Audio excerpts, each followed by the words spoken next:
Greetings and welcome to another LGR thing that pretty much just gives me an excuse to run the Need for Speed Special Edition from 1996 and other assorted PC gaming favorites for MS-DOS and Windows 95 from the mid-90s, using a sweet piece of hardware with a bunch of caveats and things that make it somewhat bad to experience. My favorite kind. Now what am I talking about? Well, what we have here is a DMP eBox, the 3300 series in particular, which was first announced in late 2008, and one of its first times being shown off was at the 2009 Consumer Electronics Show, where DMP was there making the rounds, letting people know about the existence of their machines built around the Vortex 86. A newly produced system on a chip that was fully compatible with and acted like a mid to late 90s PC. No emulation, this was all proper x86 architecture, something of particular interest to businesses that still relied on aging hardware. It's about a gigahertz of speed. It can run on compact flash. It can run on micro SD. The price is going to be somewhere over $300, but keep an eye out for this cool product. And if that sounds familiar, then you're probably a frequenter of the Vogons forums or you've seen a couple of videos where I've talked about these things, or really some more modern projects that make use of them. And each time I've talked about devices like the WiiC or the Tiny Llama or the Pixel X86 over the years, there are always some folks in the comments letting me know about these eBox things that came before, recommending them as either a fun curiosity to check out on LGR in the future or as a flat-out cheaper alternative to those aforementioned projects, which always cost many hundreds of dollars. And so did these eBoxes when they first came out, but not anymore. At the time of recording this video, you can find them for anywhere between $40 to $70, maybe $100 if it's complete in the box, but most of the time you just find them on their own for a pretty darn reasonable price. So I decided to get this one in the box and see just what the heck is going on, because man, there are a lot of similarities to those things I've covered before. Except these were made in a factory, not just in a factory, but made for factories and other industrial applications. Really any other business that needed a quiet little miniature PC to run their whatever the heck they needed to run, either equipment or just some database software. I mean, these things use barely any power, they're quiet with no fans, and they're small enough that they can be mounted pretty much anywhere, like the back of a VESA mount on your display. And while they're intended to run various flavors of Linux, or Windows XP, or Windows Embedded CE, it's a PC, so you just run whatever you want to, you see? And that, combined with their built-in legacy hardware support, is precisely what makes them so appealing to vintage computing people. Because that means why not run something older like Windows 95, 98, or MS-DOS, thanks to its system on a chip inside, a Vortex 86, the DX variant in this case, and in the case of most of those devices that I've brought up before, running between 600 MHz and a GHz with 256K Level 2 cache and an FPU built in, performing similar to a late 90s Pentium 1 MMX clocked at around 300 MHz. They also all have DDR2 RAM between 256 and 512 megs, the same 32MB XGI Velari Z9S chipset for graphics, and a built-in PCI and ISA bus. With the main difference being that these eBoxes don't do sound. You know, that was the whole appeal of the WiiC, the Tiny Llama, Pixel X86. Those built in some kind of Sound Blaster Pro compatibility, usually through a Crystal Audio CS4237B or similar. But when I finally looked up these eBoxes, I mean, yeah, there is definitely sound on board. There are 3.5mm inputs and outputs, and I'm clearly playing games in DOS and Windows with sound and music and everything, and like I said earlier, these also have that ISA bus support. So what the heck? What are we doing here? Do we really need those other newer projects? Yes, but we'll get to that. For now though, I just want to clear up a couple of things that were confusing me at least. Like, who the heck is DMP? And why are there so many eBoxes? I mean, you also see them sold by other companies like iCop and MSTI, sometimes it's DM and P.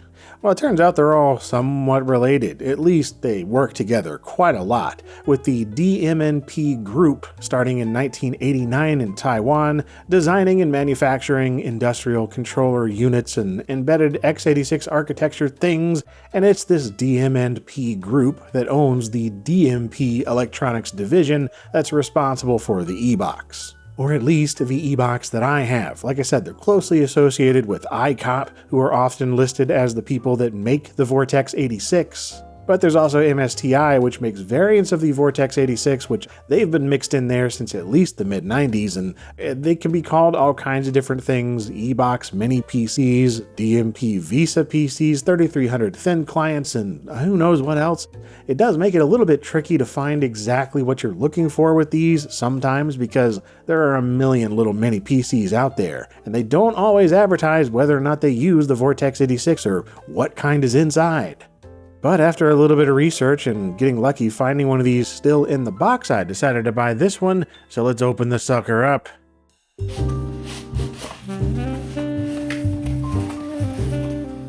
And yeah, at least with my particular package here, you don't get much more than the bare minimum you'd expect. There's the external 5-volt 2-amp DC power supply providing the 10 little watts of power, and a couple of bags of hardware for mounting it Visa style to the back of a monitor. I don't know if it ever came with physical documentation. There are certainly PDFs out there still available, but other than internals, it really doesn't need much explanation. This is a darn simple mini PC, 4 inches square by 1.3 inches thick, and weighing 1 pound 1 ounce, largely due to its mostly metal construction, with a lot of the case acting as a passive heatsink. Along the front, you have 2 green LED activity indicators, headphone out, microphone in, 2 USB 2.0 ports, and compact flash and SD card interfaces connected via IDE inside. And around back on this particular model anyway, you have a power switch and a funky connector, a PS2 mouse/keyboard port, VGA out, 10100 Ethernet, another USB port, and spots for a wireless antenna connector for either Wi-Fi or a cellular connection on some models. And speaking of models, this one doesn't have serial. Only 2 unpopulated cutouts for them, but the interface does still exist, so you can either add those ports or use an adapter. The features don't stop externally though. You can go inside and not only see those lovely chips and things, but also some other features that I'm happy to see, like an actual PC speaker. Or, it's a piezoelectric buzzer, which is something I've requested on other Vortex 86 boards. There's also the expected battery backup, soldered to the board unfortunately, but it is there, and I was happy to see that it does still work. In fact, it still had the correct time and date in the BIOS. On a related note, there's also a JTAG connector for flashing different chips to different versions. And then on the other side of the board, you flip that over and check that out. You have an actual IDE connection for plugging in a 2.5-inch drive.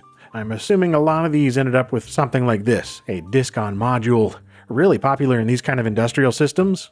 But you can install an OS too and boot from any of these. It doesn't really care, it supports it all.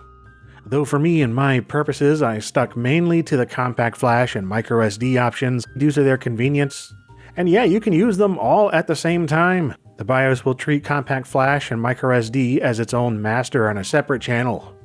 And by the way, on this e-box, it is version 2.58 of this AMI BIOS from 2009, very similar to other Vortex 86DX systems I've used, but a different revision, with some additional features and some missing, but thankfully the clock division and cache manipulation is still here and very useful for compatibility's sake. Like Jazz Jackrabbit, for instance, that's one that even with the Turbo Pascal patch, it will not run at the full 900 plus megahertz, but if you divide the clock speed by 4, then you're all good. And the e-box is also happy to boot from USB connected floppy or optical disk drives, so that's good news for installing an OS. However, your normal boot disk with MSCDX drivers won't recognize a USB CD-ROM, so it's better to use SUSEDIX instead, or just copy the OS installer files to the card and run them directly. Either way, it is easy to boot and install your OS. Windows 98 SE in this instance.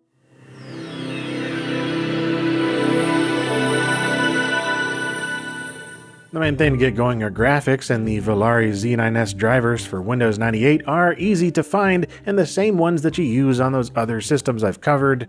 However, I was not able to use the same USB drivers. In fact, the whole stack is kind of broken. I don't know why, it's working on the other Vortexes, so I'm using good old Daemon Tools, which does the trick for what I need. Though you still get that same molasses slow read and write speed from the cards. It's a bit trash on every one of these Vortex devices I've tested, so if your data would take around a minute to transfer on a normal system, then you can expect it to take like 10 here. It's all good once things are loaded up and into memory though, and I got right to testing all kinds of my usual games and then some, especially because I wanted to see what that sound was like, because it actually recognized the sound chip straight away. The drivers come with Windows 98 SE. But it was here that I discovered its dirty little secret. The sound chip seems to be routed internally through USB, not ISA or even PCI, and it's not the regular AC97 or HD audio that you might expect. Yeah, so that means problems for DOS and things like SBMU, which just doesn't work here. I've seen reports it'll work with the EX models, since those use a PCI-based sound chip, but not this one, and yeah, Unisound doesn't work either. It's not a plug-and-play ISA device. It really made me wonder what it was, and eventually I ran across some DMP documentation that says it's the C-Media CM119.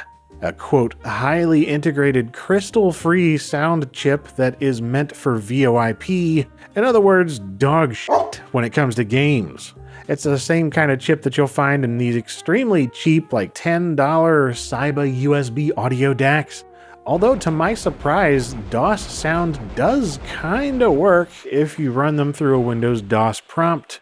Though the output is not great, PCM sounds are very choppy and extra crushed, and the timing and music is especially off. Pay attention in particular to the snares not being quite on beat.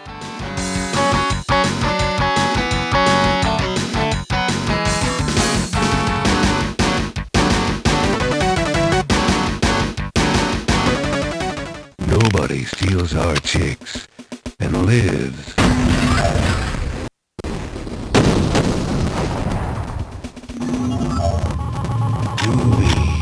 But hey, it does emulate a Sound Blaster and General MIDI, so that's better than nothing.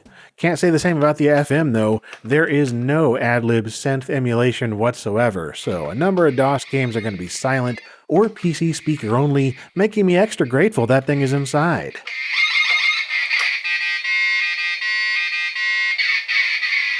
And when it comes to graphics, it is the same as the other Vortex systems I've covered, so no 3D acceleration, just software rendering as best as the CPU can do, but you know, you can play stuff up to around 1998 pretty decently, as long as it supports 2D rendering.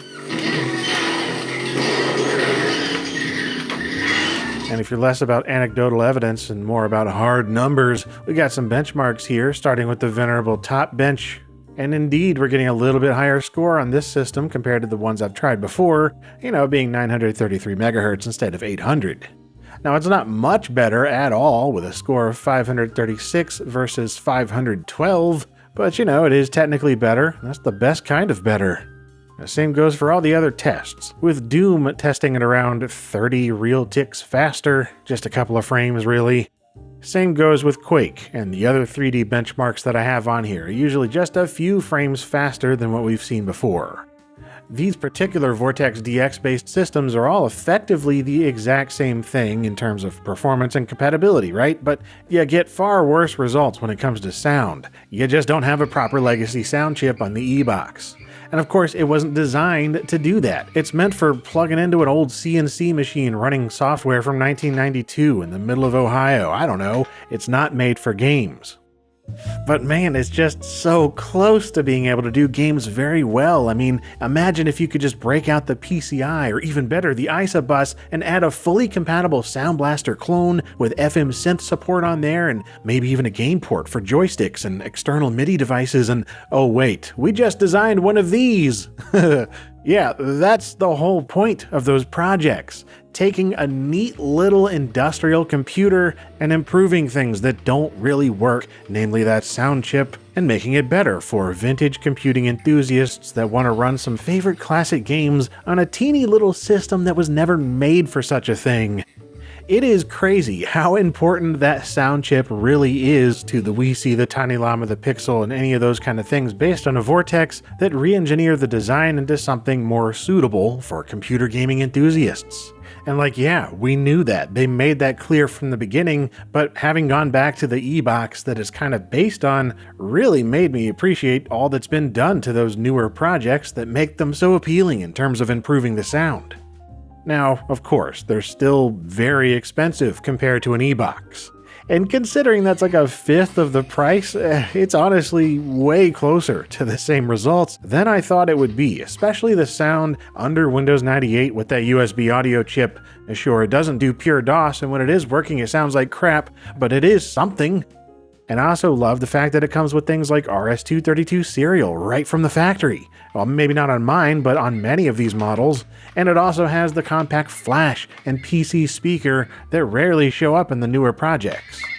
Again, though, there is very much a reason for those newer projects to exist, but also if you just want to dick around with the Vortex 86, the comments are right. There are cheaper alternatives floating around, and the results definitely aren't perfect, but they're pretty good for something right off the shelf, or at least a shelf a decade and a half ago. And hey, if you've got any experience using these things, especially in the factory or business or just wherever they happen to be used for their actual intended purpose, let me know what kind of hardware they were connected to and what they were doing. I'm really curious, so leave a comment. Or hey, if you've got other recommendations for little PCs like this, especially for gaming, that'd be awesome too. Either way, I hope you found this video enjoyable, and if you did, stick around. There's much more in the works for the future. And thank you very much for watching.